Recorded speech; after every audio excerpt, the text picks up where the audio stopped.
Good day, I'm John Russell de la Cruz, and this video is made to demonstrate our thesis prototype entitled Empty Glass Bottle Defect Detection with CNN using SSD MobileNet V2 model. First, I'm going to discuss the parts of our prototype. This white box is the enclosed space environment containing all of its implemented hardwares. One of them is this camera with a wide-angle lens for body inspection, and the other is in the top is the other camera with a telephoto lens for base inspection. There are also two lighting used, and both of them are placed with a backlighting technique. This circular LED panel light is used for base detection, while the square ones is used for body detection. The IR sensor is also placed here within the detection area to detect if there's a bottle present in the system. Now for the ones that process the defect detection are these two Raspberry Pis placed on white casing. Attached to one of the RPi is a flash drive to save the detection results. This device is also capable to detect not just one but two images at the same time, and it was made possible by connecting both of these Raspberry Pis via an Ethernet cable to share information to one another. We use two Raspberry Pi because only one camera is able to be attached on one RPi. All of these RPis are all connected to the power source along with the LED lighting. Lastly, at the top of the box, I placed the laptop screen monitor to view our GUI during the detection process, which is connected to the RPi using the BNC screen sharing system. Also note that all empty glass bottle samples have different amount and type of defects contained in its body and base to effectively evaluate the system's performance in defect detection. For example, this specific bottle has one dirty and one bruise in its body. There's also one micro crack present that are hardly seen by naked eyes due to its very small size, and we can manually measure these defects by placing the bottle in the device for lighting and using a ruler. As you can see, the micro crack defects is less than 1 mm, while other defects, which are the macro defects, has a typical size of 5 mm or greater.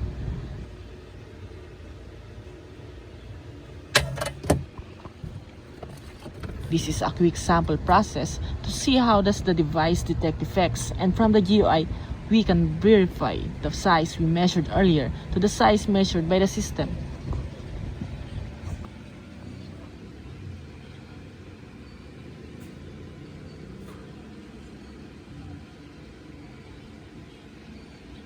First, I will put one bottle sample which contains two bruise, one check, and two base check, and two micro cracks.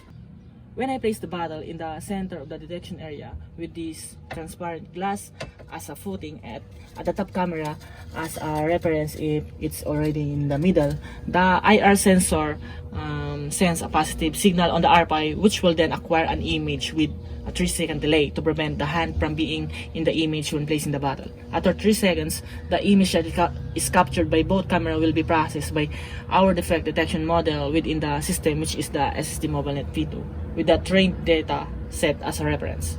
Overall, the system will take at least 12 seconds to process the image, and after that, this light will flash to indicate that the bottle has been processed and can be replaced by another bottle. The output will be shown in the GUI as you can see in the laptop screen, and also the data shown on these images will be saved on the flash drive that I will show later. As you can see, there are two bruises, one body check, two base check, and two micro cracks present in the GUI, along with its measurement in centimeter, location, and confidence score with a threshold value of 70%. Also, the results were categorized by our bottle industrial standards, which are minor, major, and critical defects. Now let's take another bottle sample, and this time it's a broken wear defect. Again, same procedure. I will move the bottle first and place it in the middle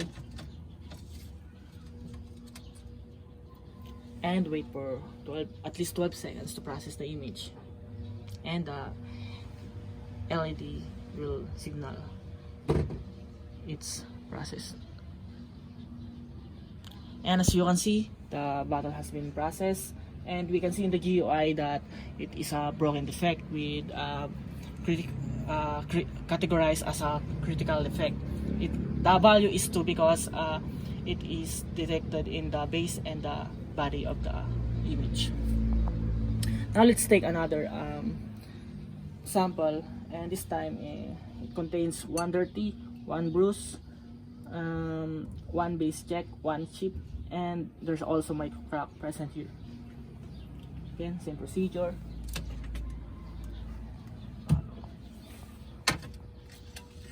And we'll place the bottle in the detection area, and let's wait for 12 seconds.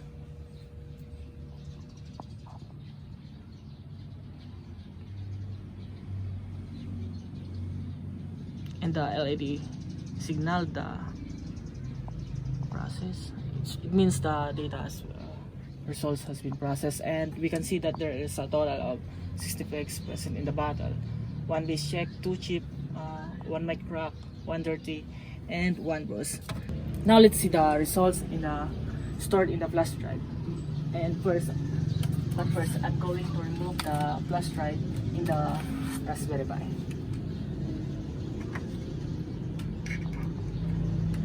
Going to see the results also in the laptop. And as you can see, the defect data is saved in this Excel file in CSV format, and by opening them we can see the 3 bottle samples that have been demonstrated, which shows the date and time they were captured, the type of defect they contain, and also the total amount of defects. This is the bottle sample 1, which contains 7 defects, the bottle sample 2 that contains the broken defect, and lastly the bottle sample 3 that contains some dirty defect in it. And that's all for our video demonstration. I hope you all have a nice day. Thank you for watching.